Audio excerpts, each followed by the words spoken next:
آه. بسم الله الرحمن الرحيم. بسم الله الرحمن الرحيم. الدرس الثاني عشر. درسين كل لما فاداتي جا وفاة أبي بكر. دو أبا بكر تيجا دو أبا بكر استخلاف عمر رضي الله عنه. عمر المخطاب خليفات بكرابو يجو مني سبكرابه أبان بكر دو إسات دبنا درسي كل لما فانا غايستي لما مرض أبي بكر رضي الله عنه. حكومة كمسة أبان بكر ربي سرها جالته جماعة جماعة ولك أبي جدوبا الصحابة gurguddaa sahaabota wali qabe abbaan bakri rabbi sarraa jaalatu gaadhu kubsatu واستشارهم. wastashaarahum isaan ni mari'achiise jechuudha. Isaan ni mari'achiise استخلاف عمر رضي الله عنه. Umar kana bakka buusuu irratti yoo dhukkuba kana keessatti kan hindu taate Umar ilma Khattaab kana khaliifaa gootanii islaama kana irratti bakka buufachuu irratti akkam jettanii jechuu kanaan isaan mari'achiise. أشاروا Kaashaaruun akeekan عليه abbaa bakriitti irratti ni akeekan yaadan kanan manne توليته. moosisuu isa kana khaliifaa godhanne ni moosifanna hiyyoo insha Allah bareedaadha Umar kun khaliifaa bakka keetii nuuf taha jenneen nuti illee laalla jennee isa kana ni akeekan yaada kananiif abbaa bakriitiif وكتب له isaaf ni barreesse عهدا ahadan jechuun ahadii mootummaan na booda namni biyya bulchuu taa'u Umar ilma Khaxaabii jechuudhaaf ahadii mootummaadhaa kana barreesseef jentuuba. Bilkhilaafa خلافة khaliifummaa kana gaa ahadii mootummaa khaliifummaa isa boodaan fudhachuu kana isaaf dhaamuu kana barreesseefi kanneef duuba.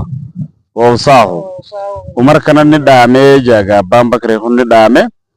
bilmuslimiina muslimtoota kanaaf khayran خيرا gaarii dalagu muslimtootatti gaarii dalaguu kana Umar kana dhaammate jechuudha. Gaariidha baada maamarita 25 yooman guyyaa 25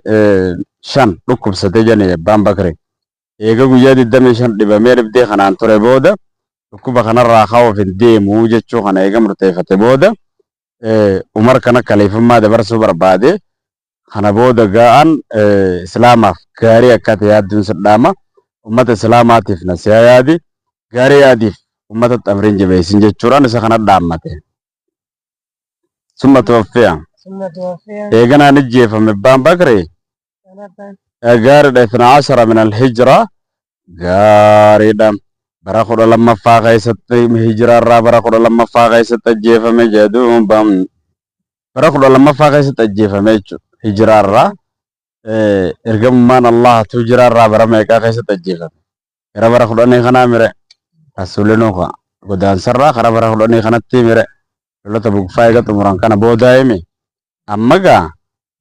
inni amatuma lama bulchee jechuudhaaf deema. Baruma lamaan kana eega bulche booda inni nuun himuudhaaf deema gaa bara 12ffaatitti ajjeefame. مدفنا Ni awwaalame fi hujrati Aisha gojjuma Aishaa san keessatti awwaalamee jan abbaan Bakrii kun Allahumma salli ala Muhammadin wa ala ali Muhammadin wallahi ergama Allah sanitti awwaalame jedhu وعمره haala umriin isaa 63 sana amata 63 haala ta'een akkuma ergama Rabbii jechuudha. Umriin ergama Rabbii gaafa duniyaa gubbaa deemu amata 63 ture. Umriin abbaa Bakrii kunilleen amatuma 63 addunyaa kana gubbaadhaa fe'atee jenneen laalla jechuudha. وكانت Gaariidha goojjoo Aishaa keessatti bakka rasuula biraa sanitti awwaalame ergamaan Allaha akkanatti awwaalame illeen asumaan mirga isaa kanatti awwaalame jira. Wakaanatti ni taate muddatu khilaafatti مدة خلافته zamanni mootummaa isaa سنتين zamanni khaliifaa rasuulaa ta'een biyya tajaajiluu isaa sanateen amata lamaa fi وعشر ليال halkan 10 ture. Amata lamaa fi halkan 10 biyya bulchee san booda waa'ee khaliifummaadha gara Umar ilma Khaxaabitti dabarsee deeme. قضاها Qadaaha isii sanni fixe erga abbaan Bakrii kun ni xumure yeroo amata lamaa fi halkan 10 kana ni xumure. جمع شمل Fi jam'i wali qabuu keessatti xumure laal. شمل المسلمين Tafarruqa gargar bahinsa muslimtoota gartee addaan faffaca'an waa'ee murtadummaa kanaa gara rasuulaatti fitnaan dhufte tanaa mire muslimtoota gartee addaan gargar babaan kana wali qabuu kana keessatti yeroo isaa kana xumure jedhuun بعد تفرقهم إيجا غرغر بو ساني تلال من مسلمة إيجا دففجو ساني تي بردة الكثير مرتدما مهدو تنججو مرتدما الكثير من العرب هدو أمة عرب الراتات مرتدما مهدو خومة عرب الراتي خنان إيجا دففج عن بوداي متى ساني خنا ولد ديبسي إسلامنا جلت متى ولك أبو خنا خيسة فتئيجا يروسا خنا أبان بكري خنا وتجهيز الجيوش gaggeessuu keessatti fedhe aljuushi waraanota adda addaa jechuun birgeedii waraanaa tan garagaraa kana gaggeessuu kana keessatti xumure فتح فارس biyya Iraan tana cabsuudhaaf والشام biyya Shaam kana cabsuu kana keessatti jedhuun biyyoota kana hundaa ugaa xumureetuma jira. Biyya Shaam illee waraana eenyutu cabsire gadhumaatti waraana Abbaa Bakriitti mire Khaalid ilma Walii gaafaa nama waraqaatti fiduun sosseenii sii taa'ee biyya Shaam cabsee xumuree san boodas deebisa waraana eenyutu reebgasan waraana Abbaa Bakriitti jechuudha. Biyya Iraaq tana faa keessoo hiiraa faa cabsanii qabuudhaan Khaliffaan baatii meeqa fa'aa achi turan amata meeqa achi turan achitti waan baay'ee dalaganii mire kana kanamtu cabsuudhaan ka xumure Abbaa Bakriitti jechuudha. Gaaffiidha maadhaa faala Abuu Bakri lammaa marida dhugaa dhukkubsate maal hojjete Abbaan Bakri ماذا فعل بعد أن أشار عليه الصحابة باستخلاف عمر إيجا صحابان عمر خليفاته خرج دخلنا نيف بود مال الجته أهدي بالرئيس فادي خليفة ما خنا ووصى بالمسلمين خيرا كريم مت إسلامات النافذة لقيه شوران اترامته متى توفي رضي الله عنه قاف مجيف بام بكري أما تقول لما فا هجرة را أجيف ميكا كمدة خلافة زمن موضوع ما بابا غير ينقم تكتر أما تلا ما في هل كان كوداني يروح هنوم دقيس مال كيس فتاة ترى مسلم تو الدفع فجأة متى ولك أبو مالنا الدفع جب من مسلمة مرتدم ما أمة عربا خنا كيس بايت خناتو الدفع جاسة فتاة أمة خنا ولد دي بساتره مال جت دوبا خلاصته شنفا خلافة أبي بكر رضي الله عنه شنفا قرتي من لا رجالا خليفة ما أبا بكر خنامه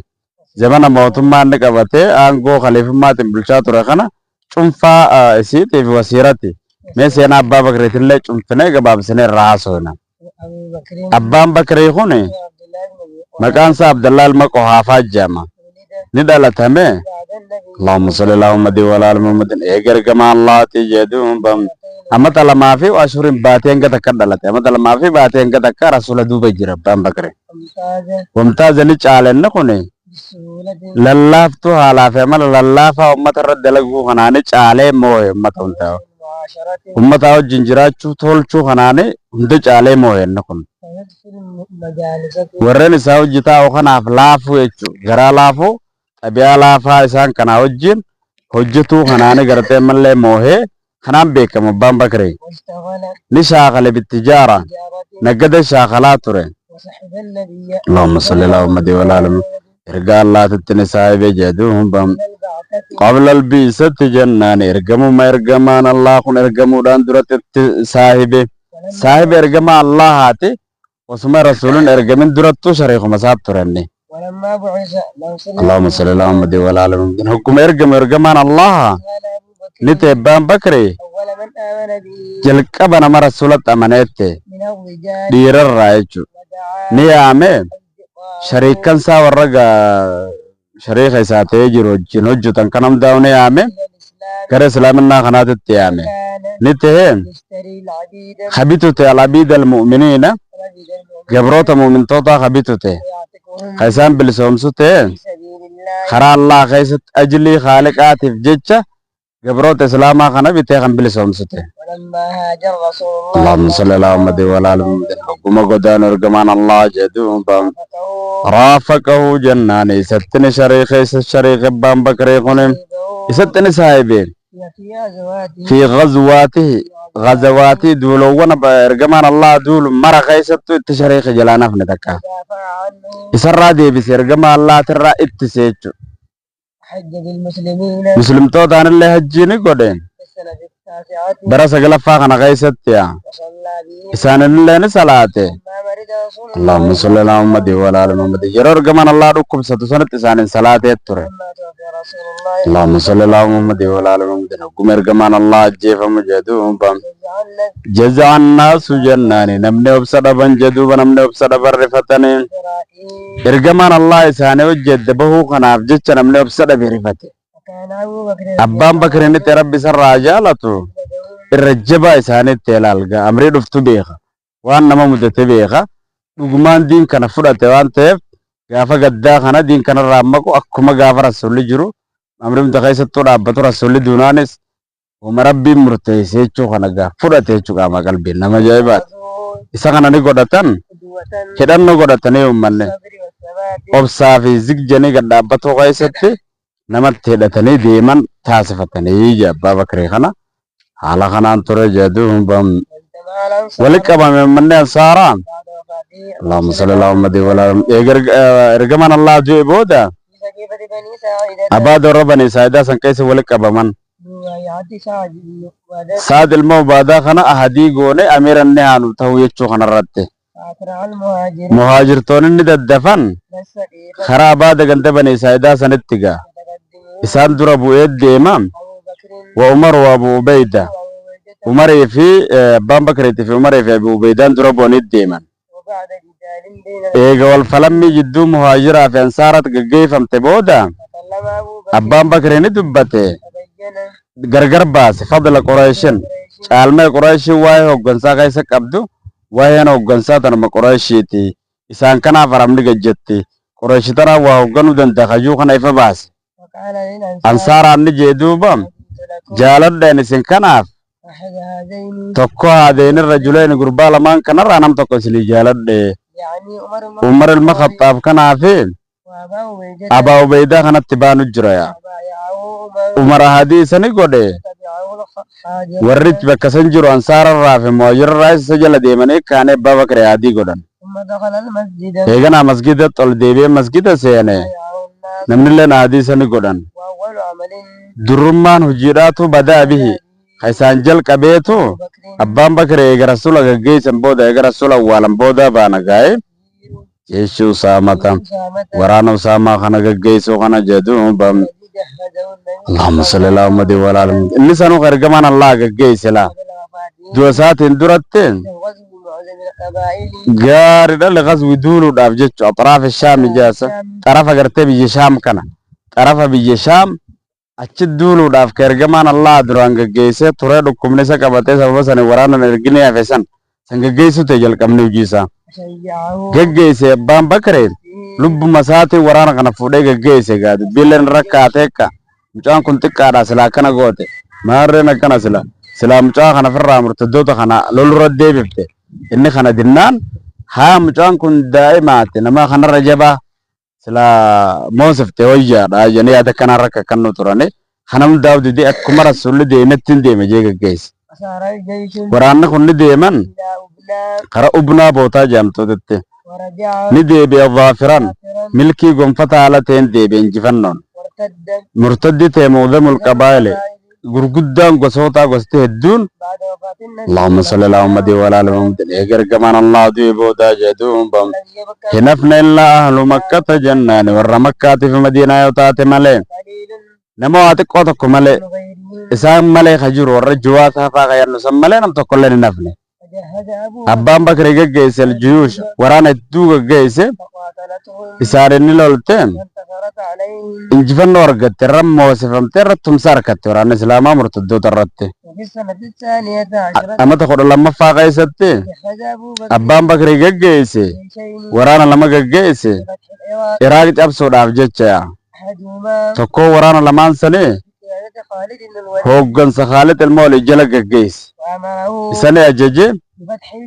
kibba gartee mallee dhugaadha iraaq tana jechuudha isiidana cabsuu kanatti isa kana ajaje talammaffaa biqee yaadatti hooggansa Ciyaad ilma Gunmi jala gaggeesse isani ajaje bifati shimaal karaa bitaa kana iraaq kanarraa karaa bitaa kana deemee duulu فسار خالد خالد نديمه وقابل جيش الفرسي جيش الفرس غارد ولد في ورانا ور فرسي خنا وجي ورانا ور ايران كنا وجي ولد في خالد وقتل هرمزا هرمز اللي نجيسه قائده هوغنا سانه بلچام اسامي بيخ بلچا وران بيجسن اسامتي وذل غارد بلچان وننو ديسه فمن ستن في النيبر هرمز مقف طرفه كدبته خزبن ابا بكر غاش تخنا ديسه بين بلو نس بود جرتي بيجسن نمني چابسه قبي غاسن بود عمر المخطاب كنا mootummaan biyya sana eenyu hatelle nuuf fide jechuudha kana nuuf fide taa'aafin dhiise mootummaan biyya sanii kana dhufa amma gaa biyya Iraaq seenuu isaaniitiif Hurmuz bulchuma naannoo takkaa biyya sanarraa kana cabse malee mootummaan biyya Iraan guddaa kanatti dhufu teenya وذلا gaariidha wazallanni ture سنة وشهرين amma takkaa fi baatee lamachi ture افتتح فيها hababbanees amata lamaaf baatee lamaan kana keessatti amma takkaa fi baatee lama keessa katiran hedduu من البلدان biyya fursii tana biyya Iraan jennu kanarraa biyya hedduu hababbanee cabsee qabate kana keessatti achi ture jedhuun irra jabduun takka irra ijoon gaaduba biyyatti inni cabsee qabee الحيرة heeraa biyya jedhamtu gaa ثم سار heeraan tun biyya saniif maal ture jea aasimaa biyya saniitti mire summa saara eeganaan deeme biyya ishii waraana isaa kanaan إلى شمال العراق gara bitaa Iraaq kanarra deeme فساعد sa'aada ni gargaare زياد بن غنم iyaad ilma gunmii kanallee على الفتح biyya san cabsurra gargaare gaa karaa bitaa qadeeme san tokko dubbiin dura dhaabbatte ni xalafamee uyyanii bara yaa kune gamaa gamanaa kaafirri marsee gurbaan tokko jidduuba irratti dadhabbiin itti dhuftee rakkatan kana gaa Khaalidiin oggaa dhaga'u karaa isaa qaceelee irraa bane jechuu kaafira kana وفي السنة الثالثة عشرة amata kudha sadaffaa keessatti jiraarraa جهز أبو بكر abbaan Bakrii geggeesse بعد جيوش jeeshiiwwan afur geggeesse بفتح biyya الشام Shaam cabsuudhaaf jecha جماع هذا walitti qabee raglaan jedhu humbam kun biyya room kun jedhuuba الشام waraana hedduu walitti qabe بسدها deebisuudhaaf jecha waraana Khaalid kana اجتمع المسلمون muslimtoonni walitti qabaman يرموك Yarmuuk bakka jedhamtu keessatti وطلبوا ni barbaadan من أبي بكر abbaa Bakriitirraa المدد dabalinsa humna waraanaaf barbaadan أرسل إليه karaa isaaniitti inni ergee خالد بن الوليد Khaalid ilma Waliid kanatti erge abbaan Bakri فلما وصل ilal Yarmuuki إلى اليرموك gara Yarmuukitti ogguma ga'u Khaalid 10,000 nam kun kudhan isaa wajjin jira أراد المسلمون muslimtoonni ni fadhan qitaala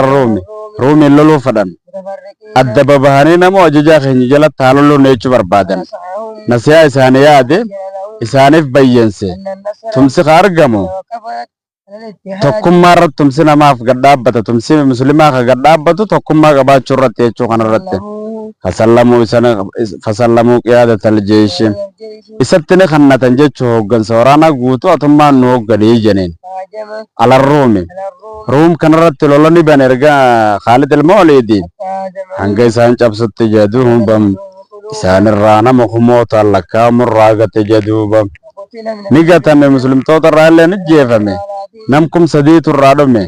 isaanirraa taadha Ikrimaan ilma Abii Jaalilleen وفي أثناء القتال lola kana keessatti ورد كتاب waraqaan takka ni dhufte min almadiina madiinaa irraa بوفاة أبي بكر du'a abbaa Bakriitiin waraqaan takka dhufte خلافة عمر khaliifummaa Umariin dhufte Umar khaliifaa ta'e jechuudha Khaalid shaaruudhaan dhufte وتولية أبي عبيدة Abii Ubeydaa gartee bakka Khaalid san ajajaa waraanaa godhee shuumuudhaan dhufte فكتم الخبر oduu sanni dhooysanii ija waraqaan dhufuu sani حتى tamma nasru تم النصر hanga injifannoon guutamtutti biyyi san cabsanii hanga harka irraa fixatanitti dhooysan hin dubbatin jennee gurbaa saninillee فلما مرض أبو بكر abbaan Bakri ogguma dhukkubsatu rabbi sarraa jaalatu jedhuubam sahaabotatti ni mareette jedhuubam Umar bakka buufachuu keessatti rabbi sarraa jaalatu jedhuuba khaliifaa godhe yaada irratti ni akeekan توليته daanyaa moosisuu Umar kanaa daanyaa godhanii khaliifaa godhanii فكتب له isaaf ni barreesse عهدا ahadii bilkhilaafa خلافة khaliifummaa ahadii khaliifummaa tana isaa barreesse na booda namni khaliifaa ta'u isa jechuudhaan ni jeefame gaariidha salaasatan gaariidha gaariidha salaasata ashara min alhijra fi